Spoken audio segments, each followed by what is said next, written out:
Hello. Today I'm going to tell you about the 2025 film Thunderbolts. Imagine dark streets where once great heroes are long forgotten and hope feels like an empty word. Stepping into the spotlight isn't a band of shining knights, but a team no one expected, anti-heroes whose names send shivers.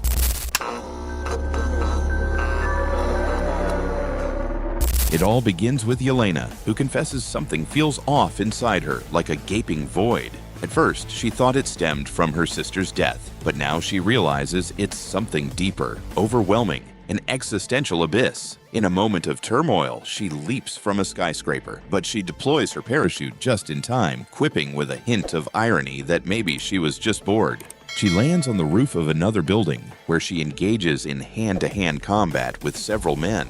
Her job: eliminate threats and complete missions. She thought throwing herself into work would give her life meaning, but now she can't focus. She's unhappy, purposeless, feeling like a leaf on a tree, or worse, a leaf drifting down a river.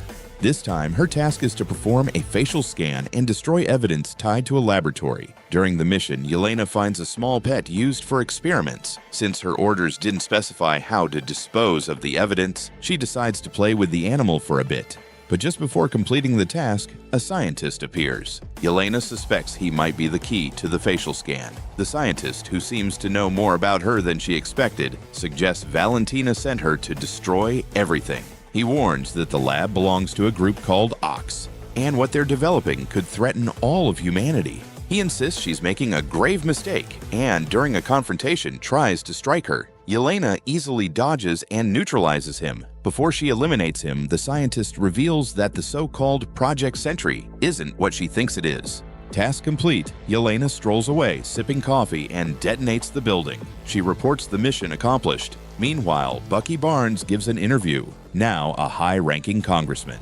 Later, he attends a court hearing where they're trying to oust Valentina Allegra de Fontaine, the current CIA director. Bucky is determined to see her removed for good.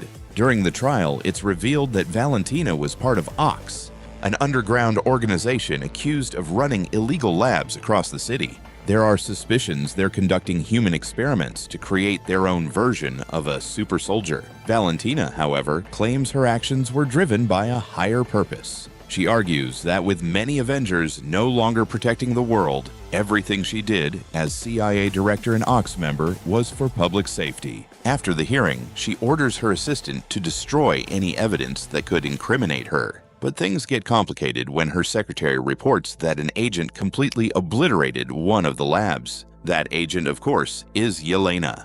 Meanwhile, Yelena decides to visit her father, Alexei, also known as Red Guardian. He greets her with enthusiasm, sharing that he's been busy over the past year, meeting influential people, and that moving was a great decision. But he soon senses Yelena didn't come just to chat and asks what's wrong. She says she wants to talk about Valentina. Thinking she's planning to retire, Alexei, with a bittersweet smile, admits he's actually miserable in this place and regrets leaving. Instead, he asks for her number, confessing he'd give anything to work with her again. Lately, Yelena can't stop wondering why she keeps taking missions and what the real purpose of working under Valentina is. In this uncertainty, her father reminds her that the job brings glory and wealth buys friends, power, and even stylish clothes. He admits he felt truly fulfilled serving the nation, saving civilians on the streets, and being revered as a kind of god. Later, Yelena contacts Valentina to confirm the previous mission's success. At this point, she proposes a change. She wants to shift to more open, legitimate work, as she finds no satisfaction in shadowy operations. Valentina, as always evasive, offers a deal: complete one final mission for Ox, and then they'll discuss the possibility of clean work, or even full freedom. She explains there's a storage facility a few kilometers away holding Ox's most classified assets.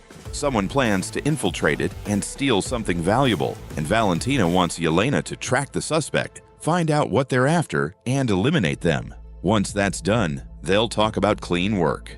Yelena agrees. At the site, she uncovers secret documents, disturbing images, and photos of dead bodies. At that moment, John Walker, also known as U.S. Agent, appears in a Captain America-inspired suit. Without a word, he engages Yelena in combat, but the situation shifts when another figure emerges. Taskmaster, revealed to be Antonia Dreykov, the daughter of Yelena's old enemy. Antonia underwent a brutal experiment by her father, enabling her to instantly mimic any fighting technique she's seen, making her one of the Red Room's deadliest warriors. But she's not here for Yelena. She's after John Walker. In the chaos, Taskmaster is neutralized and loses consciousness. Soon, Ghost, Ava Starr, appears with her ability to phase through matter. Then, a disoriented young man stumbles in, nauseous and on the verge of passing out. He says his name is Bob, but has no memory of how he got here or what's happening. Meanwhile, in another part of the city, Bucky Barnes meets Mel, Valentina's personal assistant. She knows exactly who Bucky is and what he's after. He tells her bluntly that he knows she didn't choose to work for Valentina and leaves her his number in case she finds evidence that could expose her. A quiet but clear message. Back at the storage facility, the group uncovers a disturbing truth.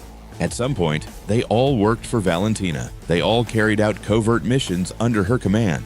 They're useful but expendable pawns. No one would miss them if they disappeared. Ghost refuses to accept this reality. She tries to escape using her powers, but something stops her. A strange noise, a growing vibration as if the place is about to explode. And indeed, Valentina has set a trap. She's turned the facility into a crematorium, remotely raising the temperature from her tablet. Her goal, eliminate all witnesses who could compromise her.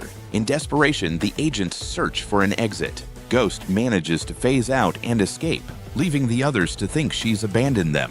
But seconds before the collapse, she returns, using her ability to help the others break free. As the place explodes, the blast throws them back, but they manage to escape. In the chaos, Yelena touches Bob and, for no apparent reason, is teleported into a painful memory from her past.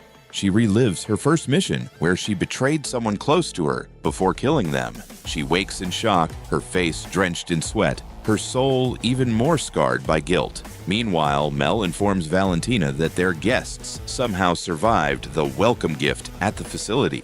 She also suspects they might start uniting against her. Valentina scoffs at the idea, calling them a walking social tragedy, certain they'll achieve nothing. But when she sees a photo featuring an unfamiliar face, Bob, she orders an immediate investigation into this new player. As a result, several assault teams are dispatched. Meanwhile, Red Guardian makes a cunning move. He's infiltrated as Valentina's personal driver, giving him access to nearly everything happening behind the scenes. Back with the makeshift group that escaped the facility, they begin interrogating Bob, who remains a complete mystery. No one knows how he ended up there. When pressed for answers, he simply says he was donating blood one moment, and the next, he woke up here, in pajamas. John Walker, irritated by his naive and out-of-place demeanor, suggests throwing him into the fire. Bob, unfiltered, retorts that if Walker was Captain America, the country was in serious trouble. As tensions threaten to boil over into conflict, Yelena steps in, calming everyone to prevent them from killing each other. In a trembling voice, Bob confesses to Yelena that he doesn't want to keep running, that his life feels meaningless. He feels a void like hers, but Yelena firmly responds, they'll work together to get out, and then he can decide what to do with his life. At that moment, John Walker finds an exit. Meanwhile, Bucky Barnes gets an unexpected call from Mel. She says she's been thinking and realizes no one will protect them, that the Avengers aren't coming back. Bucky offers to protect her, but she needs to share more. Mel evasively asks if he still knows how to trace phones. With a touch of melancholy, Bucky says yes, but he's left that life behind. Mel falls silent for a few seconds and hangs up. Meanwhile, the group attempts to escape through a massive tunnel. Though the path is grueling, they decide to unite and work together, inching toward the exit. At a critical moment, they nearly fall due to John Walker's mistake, but they recover and make it out alive.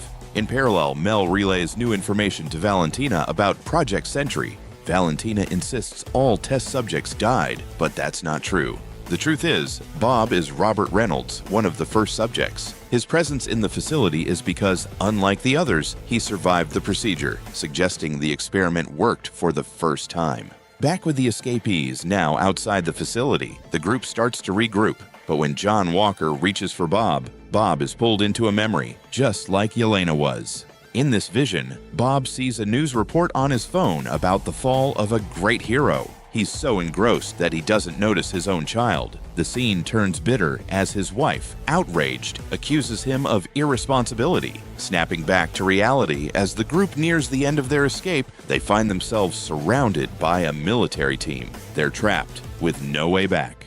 In the chaos, they quickly devise a resistance plan, but Valentina, watching from afar, issues a key order: no lethal force. There's someone she wants alive. Yelena decides to stay with Bob, while Ghost, using her phasing ability, moves ahead to wait outside with backup. John Walker prepares to face the first wave of soldiers closing in. Per the plan, Yelena is supposed to turn on the lights to blind the enemies and buy time. While waiting, Yelena and Bob talk. Still disoriented, he admits he's starting to recall fragments of his past. He shares that he was once offered an experimental drug, supposedly for people who wanted to change their lives, to feel useful and significant. Bob confesses that sometimes, without reason, he experiences bursts of intense joy followed by crushing sadness. He feels he's done something terrible, though he can't yet grasp what. But the first wave of soldiers has already breached the building. Yelena prepares to execute her part of the plan, but her attempts to stop them fail as she can't get the lights to work. John Walker is forced to fight alone. When Yelena and Bob reach him, they see he's taken out everyone, but there's no time to rest. Another wave is incoming.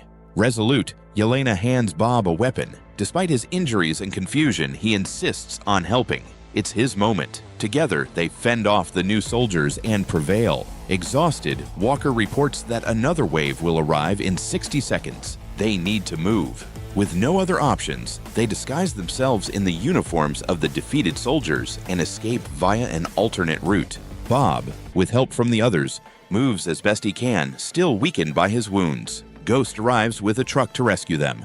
But during an identity check, they're exposed as liars.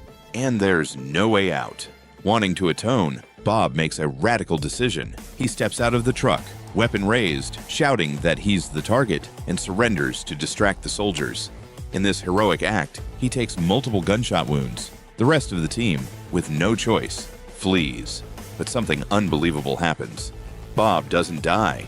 Against all logic, he not only survives, but discovers he can fly. Stunned, he soars into the sky as the others watch from below, unable to believe their eyes. In a final attempt to save the group, Bob dives down, intending to trigger an explosion to take out the enemies. He doesn't fully destroy the area, but he creates a massive shockwave that knocks him unconscious and scatters the team.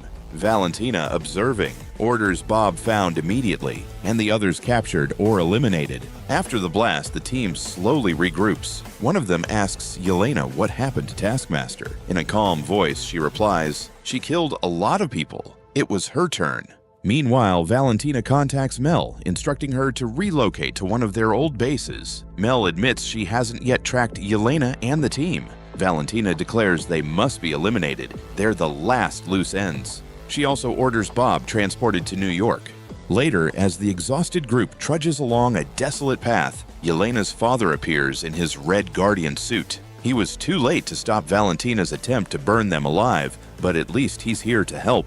Alexei smiles with pride, seeing his daughter surrounded by a group of survivors, a team formed by choice, not orders. He says he's glad she found a band of desperate anti-heroes. One of them mentions they call themselves the Thunderbolts. Red Guardian can't hold back a laugh. He recalls the name from a childhood story of Yelena's when she played on a soccer team called the Thunderbolts, which, by the way, never won a single game. Still, maybe this time they can. It makes sense. Everyone in the group feels like a failure in some way, but as they near the city, some talk about splitting up and starting new lives alone. Red Guardian disagrees. He says that's not the answer. He insists they must stick together, form a legendary team chasing glory, one iconic enough to grace cereal boxes. But Yelena responds coldly. She thinks it's impossible. Valentina is hunting them, and as long as she's free, they can't win. Suddenly, a convoy appears. Red Guardian's car isn't what it used to be, and the trucks are closing in. Yelena acts first, ambushing one of the enemy vehicles. Ghost prepares to fight, but Valentina's forces are too overwhelming, even for her. At that moment, the Winter Soldier, Bucky Barnes, roars onto the scene on a motorcycle. With deadly precision, he takes out the third truck, though he also blows up Red Guardian's car. Later, we see Bucky has captured and restrained the team.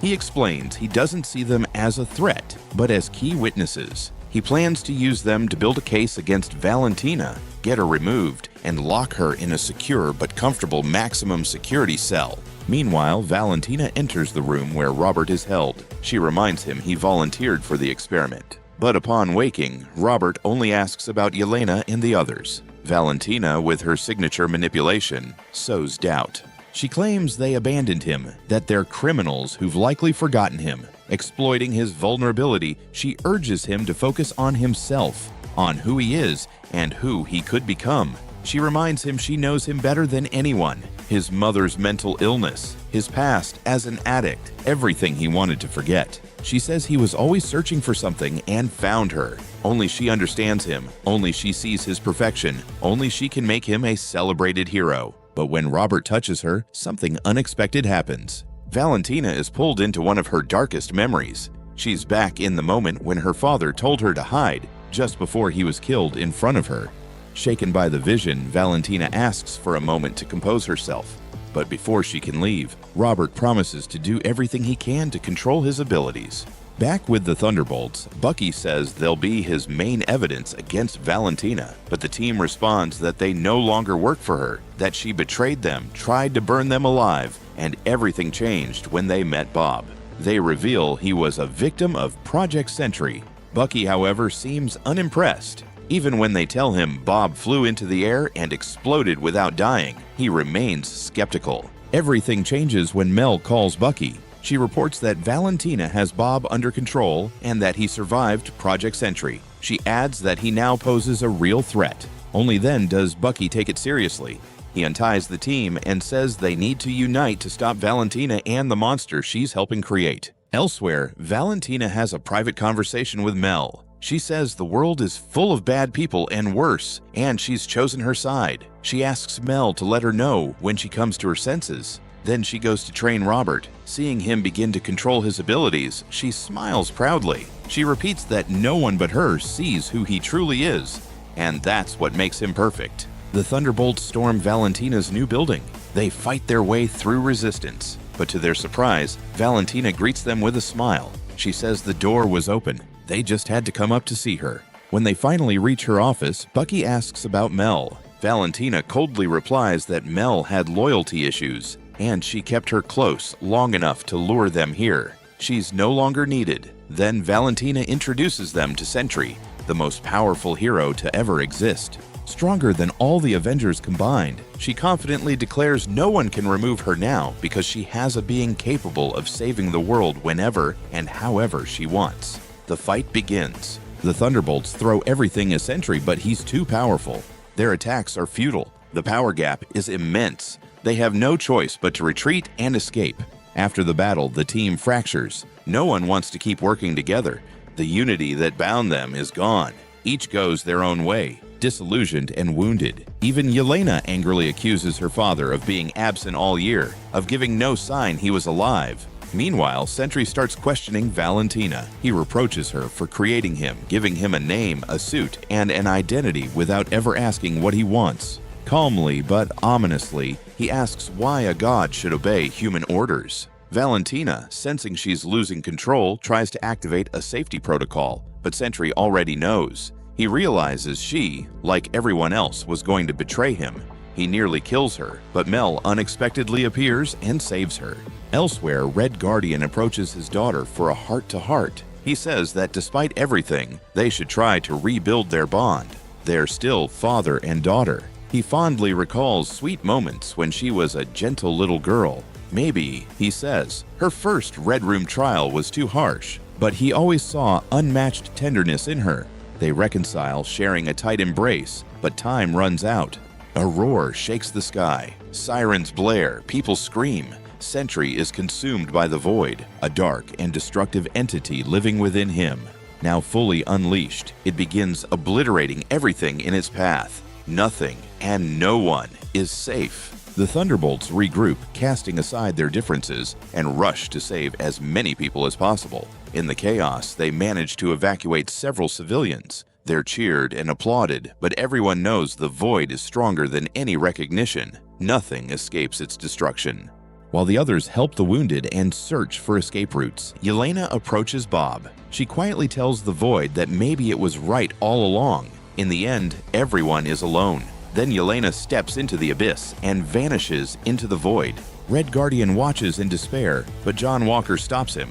He suggests she might not be dead, that when he touched Bob, he was pulled into a memory. Maybe the same happened to Yelena. Inside the Void, Yelena is trapped in an abstract shifting reality, caught in an endless loop of memories. Over and over, she relives her first Red Room mission, the one that left a permanent scar on her soul.